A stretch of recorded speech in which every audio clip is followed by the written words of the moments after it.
ఇదేంది గిరీష్, షో కంటే ముందు చిరునవ్వు నవ్వుతున్నావు అని అంటే నిన్న పార్లమెంట్లో చూసిన సంగతికి నాకు నవ్వు రాకపోతే ఏమొస్తుంది ఫ్రెండ్స్? నిజంగా చెప్పాలనంటే అసలు కరెక్ట్గా చెప్పాలని అంటే ఒక రేంజ్లా ఆడుకున్నారు మన అమిత్ షా గారు, జయశంకర్ గారు, నిషికాంత్ దుబే. ఫ్యాక్ట్ ఏంటంటే నాకు కాంగ్రెస్ వాళ్ళని చూస్తే మస్తు నవ్వొస్తుంది. మొన్ననేమో మోదీ గారు అయితే మొత్తం చెప్పి మరీ అంటారు చూడు, చెప్పి మరి కైకేలియా రైస్ కా అని అంటారు చూడు, కైకేలియా చెప్పి మరీ ఘోషణం రాయలేని అని అంటారు కదా, ఆ పరిస్థితి ఉన్నది ఇలా కాంగ్రెస్ వాళ్ళది. అయితే వాళ్ళు ఏం చెప్తారనంటే ఒక ట్వీట్ కొడతారు, భాజపా చోటుకే చెలేగాయి, సదన్కు చోటుకే చెలేగాయి అని చెప్పి చెప్తారు. కాకపోతే ఆడ ఎవరు వెళ్ళిపోతున్నారో అనేది మనం అందరం చూడాల్సిన విషయం. అయితే నిన్న కొన్ని కీలకమైన అంశాలు పార్లమెంట్లో డిస్కషన్ జరిగినాయి ఫ్రెండ్స్. ఫస్ట్ దానిలో ఏందనంటే నాకు చాలా నచ్చింది ఏందనంటే హిందూ కభీ ఆతంక్ నై హో సక్తా, హిందూ ఎప్పుడు తీవ్రవాది కాలేడు అని చెప్పి నిన్న అమిత్ షా గారు మాట్లాడినరు చూడు. అబ్బా, ఇది కదా ఇప్పటిదాకా నేను ఓటేసింది దీనికోసం కదా, ఇది కదా నేను వినాల్సింది, ఎంత ఆహ్లాదకరంగా ఉంది అని చెప్పి అనిపించింది. ఎందుకంటే అది ఫ్యాక్ట్. అది హిందూ ఎప్పుడైనా తీవ్రవాది అవుతాడా ఫ్రెండ్స్? మీ కామెంట్ రూపంలో చెప్పురే నాకు. నిన్న అది అమిత్ షా మాట్లాడిండు. ఇన్ఫ్యాక్ట్ అది అట్లా మాట్లాడాలంటే చాలా ధైర్యంగా ఉండాలి. ఇప్పుడు కొన్ని అన్న మాటలు ఎట్లుంటాయనంటే మనకు ఆబ్వియస్గా పొలిటికల్ మైలేజ్ ఇస్తాయి, పొలిటికల్ మైలేజ్ కొన్ని ఖచ్చితంగా ఇస్తాయి. కాకపోతే లాంగ్ రన్లో ఇవి పేలుతాయి. అయినా ధైర్యం చేసి కొన్ని పార్టీలు మాట్లాడుతున్నాయనంటే ఎస్, భారతీయ జనతా పార్టీకి మనం ప్రతి హిందువులం అందరం ఓటేసినాము. ఇన్ఫ్యాక్ట్ చెప్పాలనంటే దానికోసమే ఓటేసినాం, హిందూ మనోభావాలకే మనం ఓటేసినాం. అది అలా సాక్షాత్కారం అయిందని చెప్పి నాకు అనిపిస్తుంది. అమిత్ షా గారు మాట్లాడుతున్నప్పుడు అరే మీరు అక్కడెట్లా వెళ్ళిపోతున్నారా బాబు, జర ఉండుండ్రి, ఎందుకంటే నేను ఇంకా మొదలు కూడా పెట్టలేదు, మీరు మోదీ గారు రావాలా అని చెప్పి మాట్లాడతారు. అసలు మీరు నన్ను తట్టుకోనికనే మీతో అయితలేదు, మోదీ గారిని ఏం తట్టుకుంటారు రా భయ్ అని చెప్పి అమిత్ షా గారు మాట్లాడుతుంటే అలా పిట్టముఖం అయిపోతున్నారు చూడు. అసలు నిజంగా నేను చెప్తున్నా కదా, నేను రసవత్తరంగా ఉండే ఫ్రెండ్స్. ఇఫ్ యూ మిస్ ఒకసారి మళ్ళొకసారి అక్కడ టైం ఉంటే మీరు పోయి చూడురు నిన్న ఎట్లుండేను కథ కార్ఖానా. అయితే కాంగ్రెస్ వాళ్ళు నేను ఏమడుగుతున్నానంటే ఇప్పుడు బిజినెస్ అకౌంట్స్ మీటింగ్ అని ఉంటుందబ్బా. బిజినెస్ అకౌంట్స్ మీటింగ్లో క్లియర్ కట్గా పొద్దున డిస్కస్ చేస్తారు, ఎవరెవరు ఏ ప్రశ్నకు ఎట్లా సమాధానం ఇస్తారు, ఏం మాట్లాడతారు, అంటే ఏం మాట్లాడతారని చెప్పకపోయినా వీళ్ళు ఫలానా వాళ్ళు అడ్రస్ చేస్తారు అని చెప్తారు. అయితే మీకు పొద్దున్నే క్లియర్ కట్గా తెలిసిపోయింది కదా, దేశ ప్రధాని నరేంద్ర దామోదర్ దాస్ మోదీ గారు ఇవాళ రాజ్యసభలో లేరు అని చెప్పి తెలిసిపోయింది కదా. అయినా మోదీ గారే మాట్లాడాలా, మోదీ గారే చేయాలా అని అంటే మీకు నాతో పెట్టుకోనికనే మీతో అయితలేదు, నేనే సరిపోతా మీకు, మీ అవకాశం గింతే, మీరేం మాట్లాడతారబ్బా అని చెప్పి చెప్తుంటే ప్రతిపక్షాల ముఖం పిటముఖం అయింది చూడు. అయితే అందులో ఒక కీలకమైన ఘట్టం ఫ్రెండ్స్, ఎస్పెషలీ ఇగో మన ఇందిరాగాంధీ లాగా ముక్కు ఉంటుంది అని అంటారు కదా, మన ప్రియాంక గాంధీ వాడర్ అది అంటే కేవలం ముక్కే ఉంటుంది, ఇక మిగతా ఇంకేం ఉండదు. ఎందుకనంటే వాళ్ళకు ముక్కే వచ్చింది డిఎన్ఏలో, ఇంత పెద్ద ముక్కు పెట్టుకొని మాట్లాడతారు కదా, అందుకనే చెప్తున్నాను నేను. అయితే ఈ ముక్కుల రాజకీయాలలో మనం ఏం మాట్లాడుతున్నాం అనంటే ఇలా ఇందిరాగాంధీ గారి మనవరాలు ప్రియాంక గాంధీ వాడ్రా ఏమంటారనంటే జబ్ పహల్గామ్ మే 26 భారతీయ మరగాయ్ అని చెప్పి మాట్లాడితే భారతీయ జనతా పార్టీ పార్లమెంట్ సభ్యులు పక్కకేని హిందూ మరగాయ్ అని చెప్పి మాట్లాడతారు, హిందూనై భారతీయ అని చెప్పి చెప్తారు. ఐ మీన్ వాళ్ళు క్లియర్ కట్గా చెప్పిర్రు, ప్రియాంకజీ చెప్పిండ్రు, మతం అడిగి చంపిండ్రు, భారతీయులనే అక్కడ ముస్లిమ్స్ ఉంటే వాళ్ళని వదిలిపెట్టిండ్రు, కేవలం హిందూ ఐడెంటిటీ అడిగి చంపిండ్రు. It is not just a question of Bharat today, ఇది మీరు అర్థం చేసుకోవాలా. ఇక మీతో మాకు అపేక్ష కూడా పెద్దగా ఏం లేదు, ఇన్ఫ్యాక్ట్ మిమ్మల్ని నేను మాట్లాడకూడా దలుచుకోలే ఈ టాపిక్ మీద.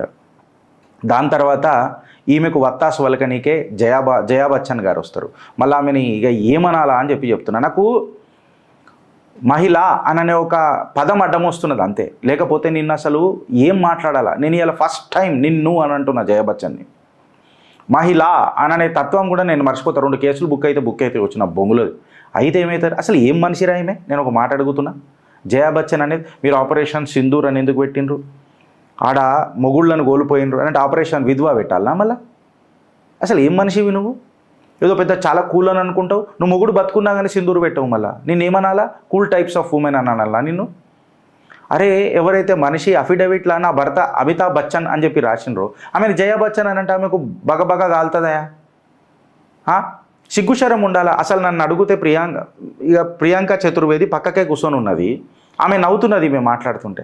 అట్లీస్ట్ నాకు జర మనసు ఆనందమైంది. ఏందనంటే ఇగో ఈ సిగ్గు తప్పిన వాళ్ళు మాట్లాడుతుంటే కొంచెం తెలివిగల్లోళ్ళు ఏం మాట్లాడుతున్నది ఈ జయ అని చెప్పి వాళ్ళు బాధపడుతున్నారు. ఇంకా దీనికంటే ఇంకేం మాట్లాడతాం చెప్పు నువ్వు జయా బచ్చన్ గురించి? మళ్ళీ ఆపరేషన్ విధవా పెట్టాలా? ఇంకా హైలైట్ ఇనుర్రి, వీడికి ఆగిపోదు కథ. హైలైట్ ఇనుర్రి, మీరు ఆపరేషన్ సింధూర్ అని పెడతారు, ఆపరేషన్ మహాదేవ్ అని పెడతారు, అన్నీ హిందూ పేర్లు ఎందుకు పెడతారు? హిందూ పేర్లు ఎందుకు పెట్టాల్సి వస్తుంది మీకు? హిందూ పేర్లు పెట్టొద్దు, వేరేవి కూడా పెట్టొచ్చు కదా. ఎప్పుడు అదే పెడతారా అని అంటే నిన్న అమిత్ షా గారు మాత్రం ఉల్టా హాత్ పచ్చకడ కొట్టిరు వాళ్ళకి. ఏమని కొట్టిరంటే హర్ హర్ మహాదేవ్ అనేదైతే ఆపరేషన్ అయిందో, ఫస్ట్ ఆఫ్ ఆల్ అది కాశ్మీర్ రేంజ్లో ఉన్న మహాదేవ్ రేంజ్ కొండలల్లో జరిగిన ఆపరేషన్, అందుకే ఫస్ట్ మహాదేవ్ అని చెప్పి. అంటే మన అమిత్ షా గారు ఈ మాట చెప్పలే. ఆయన ఏమని అన్నారంటే హర్ హర్ మహాదేవ్ అని అనేది కేవలం భగవంతుణ్ణి పిలిచే ఒక పుకారు కాదు అది. మాకు ఆజాదీ టైంలల్లా ఛత్రపతి శివాజీ మహారాజ్ స్లోగన్ కూడా అది, హర హర్ మహాదేవ్ అని. ఒక దగ్గర హర్ హర్ మహాదేవ్ ఉంటుంది, ఇంకొక దగ్గర జో బోలే సోనియాల్ సశ్రీయాకాల్ అని ఉంటుంది, జై భవానీ అని చెప్పి ఒకటి ఉంటుంది, జై మా కాళీ అని చెప్పి ఉంటుంది. ఇది నా హిందుత్వం. అయినా ఎందుకు పెట్టొద్దు రాబోయే? నేను ఒక మాట అడుగుతున్నా. నేను అలా ఆ కొడుకులను అందరిని అడుగుతున్నా, చలో ఇయ్యాలి నేను జర ఇట్లనే నాకు బూతులు వస్తాయి. ఎందుకన్నానంటే మళ్ళీ ఇప్పుడు ఏం పెట్టాలా? కొంచెం జర దిగి మాట్లాడితే ఇప్పుడు దాన్ని ఏం పెట్టాలా? ఆపరేషన్ హలాలా అని పెట్టాలా? అడుగుతున్నా. ఏమి అట్లనే పెట్టమంటారా పోయి చెప్పురు నాకు. ఇప్పుడు ఆపరేషన్ హలాలా పెడదామా, లేదా ఆపరేషన్ కట్నా పెడదామా, ఆపరేషన్ హల్లెలూయా పెడదామా? ఏం పెడదాం చెప్పురు నాకు. ఒక మాట అడుగుతున్నా. అరే మొత్తం యావత్ ప్రపంచ దేశంలో హిందువులకు ఒక దేశమే ఉన్నది, భారతదేశం. నేను నా రూట్స్కి సంబంధించింది పెట్టుకుంటా కదా. హిందూ ఐడెంటిటీ అని తెలిసినాక సంపిరు కదా. ఆపరేషన్ మహాదేవ్ పెట్టుకుంటానా, లేకపోతే ఆపరేషన్ శివశక్తి పెట్టుకుంటానా, లేకపోతే ఆపరేషన్ సింధూర్ పెట్టుకుంటానా? మీకేం కాలిందిరా భయ్? నాకు అర్థం కాదు. అందులో కూడా రాజకీయాలైంది. సరే ఇప్పుడు నువ్వు ఆజాన్ చదువుతున్నప్పుడు మన పేర్లు వినిపిస్తే అది భక్తి, దేవుని పిలుచుకున్నారు అని అదే బొంబెట్టేటప్పుడు కూడా అదే మాట్లాడారు అనుకో, అది గనుపట్టుకొని కూడా అదే మాట్లాడుకుంటూ పోతున్నామని అనుకో, దాని మీనింగ్లు వేరే అయితే రాబోయ్. మళ్ళీ మీరు అర్థం చేసుకోండి. ఇష్టం వచ్చినట్టు మాట్లాడడం అనేది కుదరదురా. బతకడం నేర్చుడు ఒకటే కాదు, లైఫ్లో ఏ మీనింగ్, ఏ కంటెక్స్లో ఏం మాట్లాడాలో కూడా తెలుసుకోవాలి. ఎందుకు పెట్టిర్రు? ఏదో ఒక దాని మీద రాదాంతం తీయాలి, ఏదో ఒక దాని మీద. మళ్ళీ ఏం మాట్లాడతారు చెప్పురు మీరు? ఆపరేషన్ ఏం పెడదాం పేరు మళ్ళీ? యావత్ ప్రపంచంలో కేవలం హిందువులకు ఏ దేశం ఉన్నది ఫ్రెండ్స్? భారతదేశం తప్ప ఇంకా వేరేది ఏదైనా ఉన్నదా? ఇక్కడ కూడా నా రూట్స్ని మర్చిపోయి మొత్తం గ్లోబల్గా మాట్లాడాలని అంటారు ఈ జయా బచ్చన్ ఎక్సెట్రా వీళ్ళంతా కాంగ్రెస్ వాళ్ళు. భారతీయ మరగానంట వీళ్ళది ఎట్లున్నది తెలుసా పరిస్థితి? 26/11 కూడా ఇన్ఫ్యాక్ట్ ఆ కసబ్గాడు మనకు జిందా దొరికిండు కాబట్టి మంచిగా అయింది. వాడికి ఇట్లా చచ్చిపోయిన ఉంటే మన బతుకులు ఏమవుతుండో ఒక మాట చెప్తున్నా నేను. కేవలం ఇది డైరెక్ట్గా అని పేరేదో పెడుతుండే, రాకేష్ ముఖేష్ ఎక్సెట్రా పేర్లు పెట్టి చంపేసి హిందువులే చేసిర్రు, ఇదంతా ఆర్ఎస్ఎస్ ప్రేరిత కుట్ర అని చెప్పి ఖచ్చితంగా ఆర్ఎస్ఎస్ని ఇన్ఫ్యాక్ట్ బీజేపీని కూడా బ్యాన్ చేస్తుండే వెనకటికి కాంగ్రెస్. ఎలక్షన్ కమిషన్ని ప్రెజర్ కూడా చేసిర్రు వీళ్ళు వెనకటికి. మళ్ళీ వీళ్ళు దొడ్డిదారుల బట్టి అన్నీ చేస్తారు, సంవిధాన్ ఖత్రమే అని చెప్పి ఉల్టా మాట్లాడతారు. అంటే ఏడుదాకా దిగజారుతారబ్బా నేను మీరు అని చెప్పి చెప్తున్నా. నిన్న అమిత్ షా గారు కూడా మాట్లాడుకుంటా కొంచెం గట్టిగా మాట్లాడండి. ఏందని అంటే అరే అమిత్ షా గారు జర సున్నితంగా మాట్లాడారు. ఆయన మాట్లాడుకుంటే ఏమన్నారంటే నాకు నవ్వెందుకు వస్తుంది తెలుసా? ఆయన నిన్న మోటాబాయి జర నోరు జారిండు. అఫ్కోర్స్ స్లిప్ ఆఫ్ టంగ్ అవుతుంది, ఎందుకు కాదు, ఆ పేర్లు అసుంటివి కదా. ఆయన ఏమన్నాడంటే రాజీవ్ పాండు అని అన్నాడు. నేను ఇక దాన్ని వక్రీకరించదలుచుకోలే. అంటే అప్పుడప్పుడు స్లిప్ ఆఫ్ టంగ్ అవుతుంది. అగో రాహుల్ గాంధీ మాట్లాడలేమన్నా ఒక మాట అన్నాడుగా, అట్లా స్లిప్ ఆఫ్ టంగ్ అవుతుంది. ఇప్పుడు రాహుల్ గాంధీ అంత పెద్ద మనిషి అని అన్నాక మన రాజీవ్ పాండు అని మన అమిత్ షా గారు మోటాబాయి గారు అప్పుడప్పుడు స్లిప్ ఆఫ్ ది టంగ్ అయితే నాకు అందుకే నవ్వు వస్తుంది అమ్మా.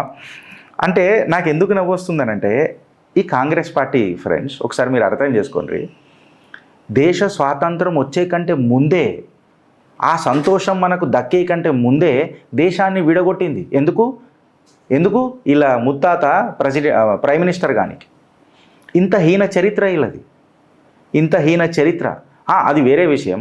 నన్ను అడిగితే ఇది మంచిదా గిరీష్ అని అంటే ఉన్నమాట చెప్పాలనంటే అఖండ భారత్ ఉంటే మంచిగుండేని అనిపిస్తుంది. కానీ ఈ సిగ్గుదప్పిన వాళ్ళని చూస్తుంటే నాకు ఒక భయం ఏమవుతుంది అని అంటే వీళ్ళు ఇట్లా అगर దేశంలో ఉండుంటే వీళ్ళ పాపులేషన్ ఇలా ఎంత ఉంటుండే, ఇలా మొత్తం పార్లమెంట్లో పోయి వీళ్ళే కూర్చుంటుండే. పార్లమెంట్లో పోయి ఇల్లే కూర్చుంటుండే. ఇలా తాత ముత్తాత హ్యాండిల్ చేసిన కథలన్నీ ఏడదాకున్నాయి ఇప్పుడు మనకు తెలియదా. లదాఖే తీసుకోండి, ఆకాశీ చింద్ తీసుకోండి, కాశ్మీర్ తీసుకోండి, ఆ కాడికి వస్తే సర్దార్ వల్లభాయ్ పటేల్ గారు తీసుకోకపోతే నా తెలంగాణ హైదరాబాద్ స్టేట్ ఎట్లుంటుండే. ఇవన్నీ మనకు కొత్తగా తెలియదా. దేశ స్వతంత్రం వచ్చే కంటే ముందే, ఆ సంతోషం దక్కే కంటే ముందే దేశాన్ని విడగొట్టిర్రు వీళ్ళు. అరే ఏదైనా ప్రధానమంత్రి ప్రతిసారి మీరు చాచా నెహ్రూ పేరు తీస్తారు, చాచా నెహ్రూ పేరు అంటే, అరే బాబు మీరు అర్థం చేసుకోవాల్సింది ఏం తెలుసా, ఆయన మనిషి చచ్చిపోయినా ఆయన పేరు ఎందుకు తీసుకుంటున్నాం తెలుసా? అంత హీన చరిత్ర, అంత సిగ్గుదప్పిన రాజకీయాలు చేసిండు మీ చాచా నెహ్రూ. కిస్కా చాచా ముజే తో పతా నహీ లేకిన్ మే బతా రహా. ఏంది తెలుసా, ఇన్ని రోజుల తర్వాత కూడా ఆయనని మనం హేళన చేసి మాట్లాడుతున్నాం అని అంటే ఎంత సిగ్గుదప్పిన బతికిండో ఒకసారి మీరు అర్థం చేసుకోండి. ఎట్లా అరే ఆడ చైనావాడు అది చేస్తుంటే ఆల్ ఇండియా రేడియోలో మాట్లాడిండు, నిన్న ప్రధానమంత్రి గారు కూడా మాట్లాడిండు, ఆసామిగా మనకు పోతున్నది అని. అరే సిగ్గుదప్పినోడు ఎవడన్నా చైనా మన మీద అటాక్ చేస్తుంటే చైనా సోల్జర్లకు ఎవరన్నా అన్నం పంపుతా అర్రబయడికి నాకు అర్థం కాదు. కానీ టిబెత్ 1954 నిషికాంత్ దుబే గారు కూడా మాట్లాడుకుంటే ఏమన్నారంటే, టిబెత్ 1954 వరకు చైనా దగ్గర ఉండేనా, దాన్ని అనెక్షన్ చేసింది ఎవరు, మళ్ళీ అప్పుడు నోట్ల ఏం పెట్టుకొని కూర్చున్నాడు, గడ్డ పెట్టుకొని కూర్చున్నాడు, గడ్డ వీకనికే ప్రైమ్ మినిస్టర్ అయిందా అని మాట్లాడితే వాళ్ళ దగ్గర ఏమైనా ఆన్సర్లు ఉన్నాయా? ఇప్పుడు అదంతా పక్కకు పెట్టుర్రి ఫ్రెండ్స్. నేను అమిత్ షా గారు మాట్లాడిందే నేను మీకు మళ్ళీ ఒకసారి గుర్తు చేస్తున్నాం. పలుసార్లు మనం మాట్లాడుకున్నాం, ఇది విషయం కొత్త కాదు. వీళ్ళు ఇప్పటిదాకా నేను అన్న చూడు రాజీవ్ పాండు ఫౌండేషన్ అని ఆయన అన్నాడు కదా, రాజీవ్ గాంధీ ఫౌండేషన్ పెట్టి వీళ్ళు ఏం చేసిర్రు, ఎవరితో సంతకాలు చేసిండ్రు, చైనాతో సంతకాలు చేసిర్రు. పైసలు ఎవరితో తీసుకున్నారు, చైనాతో తీసుకున్నారు. ఆ ఒప్పందంలో ఏమున్నది మళ్ళా అని చెప్పి అమిత్ షా గారు అడిగిన మాటలకి వీళ్ళైతే సమాధానం చెప్పాలి కదా, దానికి చెప్పరు వీళ్ళు. అలా మాటలే మాట్లాడొద్దు వాళ్ళకు. ఎందుకంటే రాహుల్ గాంధీ అనేది ఒక ఖాందానీ వారసత్వం కదా, మాట్లాడొద్దు, వాళ్ళని ప్రశ్నించొద్దు. వాళ్ళు ఏది చెప్తే అదే ప్రశ్న, వాళ్ళు ఏది చెప్తే అదే సమాధానం. ఇప్పుడు ప్రియాంక వాడ్రా గాంధీ గారు కూడా గట్లనే తయారైంది కదా, నువ్వు ఈ పేరు ఎందుకు పెట్టినావు, గా పేరు ఎందుకు పెట్టినావు, నేను అడిగి పెడతాం ఇక నీకు ఫోన్ చేసి రాహుల్ గాంధీకి, మేము ఇట్లా ఆపరేషన్ పెడతాం అన్నీ పూసగుచ్చినట్టు. అది కూడా మళ్ళీ వీళ్ళకి చెప్పుడు కాదు, ఇంటికి పోయి చెప్పి రావాలి, ఇంటికి పోయి చెప్పి రావాలి. వెనకటికి నవాబీ కల్చర్ ఉంటుండే ఫ్రెండ్స్. నవాబ్ అని ఎందుకని అన్నారు తెలుసా, అంటే ఒక జోకు, హైదరాబాద్ చిలికన్ జోకులలో ఇదొకటి. హైదరాబాద్ చిలికన్ జోకులలో ఏంటంటే, కానీ నవాబ్ అని ఎందుకని అన్నారంటే, దానికి పితనికే కాళ్ళు లేపనిక కూడా చేత కదంట, పక్కకు నోడు కాళ్ళు లేపితే తొడలేపితే ఆడ విత్తుతాడంట. ఇగో గీళ్ళది నవాబ్గిరి గిట్లనే ఉండే, గీళ్ళది నవాబ్గిరి గిట్లనే ఉండే. అది పరేషాని ఇయ్యాల, ప్రాబ్లం ఆడ మొదలవుతుంది ఫ్రెండ్స్. ఇక దాని తర్వాత మెల్లగా జయశంకర్ గారు ఎంటర్ ది డ్రాగన్. ఈ ప్రశ్నలకు ఇంకా సమాధానం కాంగ్రెస్ వాళ్ళు ఎవడు చెప్పలే, ఖాళీ చేసి వెళ్ళిపోయినరు. ఎంత ట్యాక్స్ పేర్ల పైసాయిలు ఖరాబ్ చేశారు. ఆపరేషన్ సింధూర్ మీద డిస్కషన్ అని అన్నారు. మొన్న కూడా ప్రధానమంత్రి మోదీ క్లియర్ కట్గా జవాబు చెప్పిండు, ప్రపంచ దేశంలలో ఉన్న ఏ పెద్ద నాయకుడు కూడా మాకు చెప్పలే, మేము ఇన్లే అని అన్నాడు. ఇప్పుడు ఇగో ఈ మనిషి ఉంటాడు, ఇగో గీడ ఈ చక్కదనం చూడుండ్రి మీరు, ఈ చక్కదనం గురించి మాట్లాడాలి జర. ఇగో ఈ చక్కదనం ప్రొఫెసర్ నాగేశ్వరరావు సగం నిజాల చక్రవర్తి, ధీరుడు, శూరుడు, సగం నిజాలే చెప్తాడు. సగం నిజాలు అని అంటే మళ్ళీ ఒకసారి మీ అందరికీ చెప్తున్నా, ప్రొఫెసర్ నాగేశ్వరరావు లాంటి వాళ్ళు ఎట్లా చెప్తారనంటే, అగో చూసినావా రాజు ఎంత మంచోడో తెలుసా, పొద్దుగాల అందరికి అన్నం పెడతాడు తెలుసా మీకు, అంత మంచి రాజు ప్రపంచంలో నన్ను ఉన్నాడా అని చెప్తాడు. ఊర్లో ఉన్న వాళ్ళు అందరికి అన్నం పెడతాడు అని అంటాడు. అబ్బా ఎంత మంచి రాజురా అని అనుకోవాలా. బట్ అస్సలు నిజం ఏముంటుంది తెలుసా, ఇదే రాజు రాత్రి పోయి ఊర్లో వాళ్ళందరినీ చంపుతాడు, ఎందుకంటే పొద్దున్న తినడానికి తక్కువ మంది వస్తారు. ఇట్లా సగం నిజాలు చెప్పే దురంధరుడు ఎవరు, మన ప్రొఫెసర్ నాగేశ్వరరావు. ఈయనకు కొంతమంది వత్తాసు పలుకుతారు, పెంచి పోషిస్తారు మనోళ్ళే వీళ్ళని. వీళ్ళ ఇంటికి భారతీయ జనతా పార్టీ కీలక నాయకులను కొంతమంది తీసుకోబోతారు, సిగ్గులు శరాలు ఉండాలి వాళ్ళకు. పొద్దున్న లేస్తే మోడీ మీద విషబీజాలు నాటే ఇగో ఈ సుఖమైన చక్కదనాన్ని మనం పెంచి పోషిస్తాం. రాహుల్ గాంధీ గారు అడిగిన ప్రశ్నలకి నా సమాధానం చెప్పలే అని అంటే, ఇప్పుడు మీరు ట్రంప్ పేరు తీసుకోవాలా అని చెప్తాడు. మోదీ గారు రాహుల్ గాంధీ పేరు కూడా తీసుకోలే ఎప్పుడు ప్రొఫెసర్ నాగేశ్వరరావు. ఎందుకనంటే అవకాశం ఉండాలా పేరు తీసుకోవాలనంటే, మీ పేరు కూడా మేము తీసుకుంటలేము. కాకపోతే ఇప్పుడు నేను నాలుకని నిజంగా చెప్పాలనంటే శుద్ధి చేసుకోవాలా నీ పేరు తీసుకున్నందుకు. సగం నిజాల దురంధరుడు. ఇగో ఈ మనిషి స్టార్ట్ అవుతాడు ఇక్కడ, అఖిలేష్ యాదవ్. అరే ఏం మనిషి రాబాయి నువ్వు, నేను నిజంగా చెప్తున్నా. ఒక ఓట్ల కోసము సొంత సతీమణిని కూడా అవమానించిండే, అది వేరే విషయం, వేరే దగ్గర తర్వాత పచ్చకట్లు కొట్టిరు షో తర్వాతనో ఎప్పుడో. కానీ పల్లెత్తు మాట మాట్లాడతలేడు, ఓట్లు లేడ నాశనం అయిపోతాయని కుటుంబ గౌరవం తాకట్టు పడుతుంటే ఆయన సతీమణినే అవమానించారు ఒక ముస్లిం ముల్లాగాడు. వీళ్ళు వీళ్ళు దేశ రాజకీయాలలో చక్రం దింపుతానంటే మనం యాక్సెప్ట్ చేద్దామా ఫ్రెండ్స్? ఎంత అవమానకరంగా ఉంటుంది. Now comes to the question of Jaishankar. Jayaram మన విదేశాంగ మంత్రి, ఆయన సీదా జయరామేష్. నాకు నిజంగా నేను చూస్తుంటే గర్వం అనిపించింది, ఏం కొట్టిర్రా ఇళ్ళని అని. జయశంకర్ గారు జయరామ్ రమేష్ గారిని చూసుకుంటా. అచ్చా, మీకు నాకంటే ఎక్కువ తెలుసా చైనా గురించి? ఆయన చైనీస్ అంబాసిడర్ ఉండే, ఆ విషయం తెలుసో తెలియదో ఈ పిచ్చోళ్ళకు. ఆయన చైనీస్ అంబాసిడర్ ఉండి, ఆయన ఏదో పారాషూట్ డ్రాప్ కాదు, ఆయన కష్టపడి చైనీస్లో అంబాసిడర్ ఉండి చైనా గురించి మీకు నాకంటే ఎక్కువ తెలుసా మీకు అని మాట్లాడాడు. అసలు డోక్లాంలో స్టాండ్ ఆఫ్ మీటింగ్ జరుగుతుంటే మీ రాహుల్ గాంధీ ఎందుకు కలిసిండా? ఓ మాట అడుగుతున్నా, ఇప్పుడు ఎప్పుడు నాకు అని మాట్లాడితే జయరామ్ రమేష్ గారు ఎక్సెట్రా ఏమైనా మాట్లాడగలుగుతారా? ఇవి మల్లికార్జున్ ఖార్గే, జయరామ్ రమేష్, మన ప్రియాంక వాడ్రా గాంధీ, రాహుల్ గాంధీ, వాళ్ళకు వత్తాసు వలుకుతున్న ఇగో ఈ ప్రొఫెసర్ నాగేశ్వరరావు, ఈయనని పెంచి పోషిస్తున్న మన సిగ్గు తప్పినోళ్ళు ఈయన ఇంటికి తీసుకొని పోతారా కీలక నాయకులని మన బీజేపీలో? మళ్ళీ నడ్డా గారిని తీసుకోవారు, అమిత్ షా గారిని తీసుకోవారు, నాకు తెలియదు.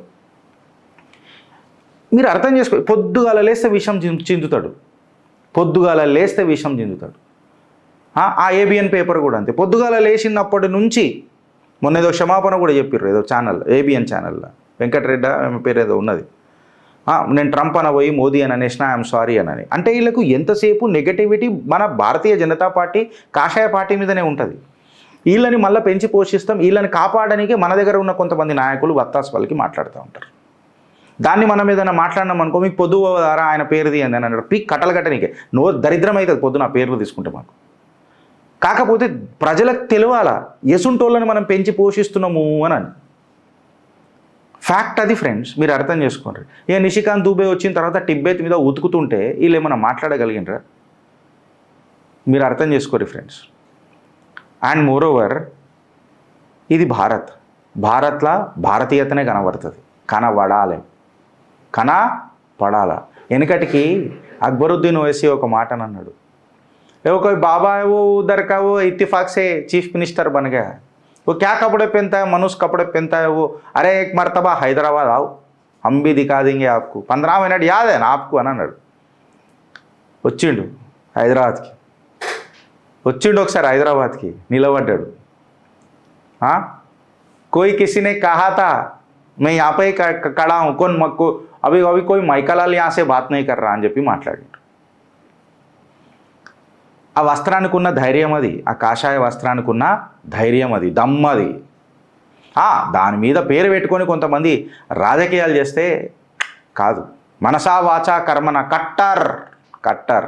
ఇలా దేశ హోంశాఖ మాత్యులు అమిత్ షా గారు మాట్లాడిన మాటలకు నిజంగా మనసా వాచా కర్మన ఫ్రెండ్స్ మనసు పులకరించిపోయింది. ఆయన అన్నాడు, హిందూ కభీ ఆతంక్ నహీ హో సక్తా, హిందూ ఎప్పుడు తీవ్రవాది కాదు. దీనికే కదా మనం ఓటేసినాం. ఆఖిర్ మన ప్రభుత్వం మనకు ఖచ్చితంగా ఇలా నిలబడ్డది మనకు. ఇన్ఫ్యాక్ట్ ఒక మాట చెప్పాలనంటే ఫ్రెండ్స్, 26/11 తర్వాత వీళ్ళు ఏం చేస్తుండే, అక్కడ బీజేపీ ఆర్ఎస్ఎస్ బ్యాన్ అయిన ఉంటే ఈ చిత్రగుప్త కూడా ఇలా ఉంటుండే. నేను ఒక మాట అడుగుతున్నా, భవిష్యవాణి జర మనం వెనకటికి పోయి మాట్లాడితే అసలు పెట్టుకోగలుగుతుండేనా, మనం మాట్లాడగలుగుతుండేనా? వీళ్ళు అడ్డమైన బిల్లులు ఏవైతే తీసుకొని వచ్చారో చూసిరు కదా, రోహిత్ వేముల యాక్టులు ఎక్సెట్రా చూస్తూనే ఉన్నారు కదా మీరు. ఏమన్నా అసలు నేను అపోజిషన్ అడుగుతున్నా బ్రదర్, అడుగుతున్నా, నిజంగా ఇండస్ట్రియల్ గ్రోత్ తగ్గుతున్నది, ఎందుకు తగ్గుతున్నది అని అడుగుండ్రు. మీరు జీడిపిలో ఇగో గిట్లా అని అన్నారు, బట్ ఇగో ఈ లెక్కలు తీసుకోలేదు, మళ్ళీ ఇగో ఫలానా వాళ్ళు ఆరోపిస్తున్నారు అని చెప్పుండ్రు. అంతేగాని ప్రిపరేషన్ లేకుండా వచ్చి పబ్లిక్ నజర్లలో ఇంకా దిగజారకుండ్రి అని చెప్పి నేను ప్రతిపక్షాలకు కూడా సూచనిస్తున్నాను. అయ్యో మల్లికార్జున్ ఖార్గే గారు మాట్లాడతారబ్బా, ఆయన ఏం మాట్లాడతాడో ఏమో టూటీ హిందీ. ముజ్కో बनाने वाली सोनिया गांधी, अरे क्या बनाने वाली आप, जो खुद अपने बेटे को नहीं बनाई खड़गे जी, आपको क्या बनाएगी सोनिया गांधी, जो खुद अपनी बेटी को नहीं बनाई तो क्या आपको बनाएगी खड़गे जी. कुछ हद होता है, गुलामगिरी का कुछ हद होता है, హద్ పార్ చుకే హై. ఆలోచిస్తారా ఫ్రెండ్స్, లేకపోతే అనుభవిస్తారా అని చెప్పి నేను అడుగుతున్నా. భారత్ మాతాకి జై. ఈ కంటెంట్కి ఇట్లా నచ్చినట్లయితే ఒక నలుగురికి షేర్ చేయండి ఫ్రెండ్స్. అండ్ మీ లైక్ అండ్ మీ కమెంట్ చిత్రగుప్తికి చాలా అత్యంత అవసరం. మా మీద భారీ కుట్రలు జరుగుతున్నాయి. భారీ అంటే భారీ. మొన్ననే మేము చెప్పినాం, మా ఫేస్బుక్ ఏడుదాకా తీసుకోపోయిన వాళ్ళు.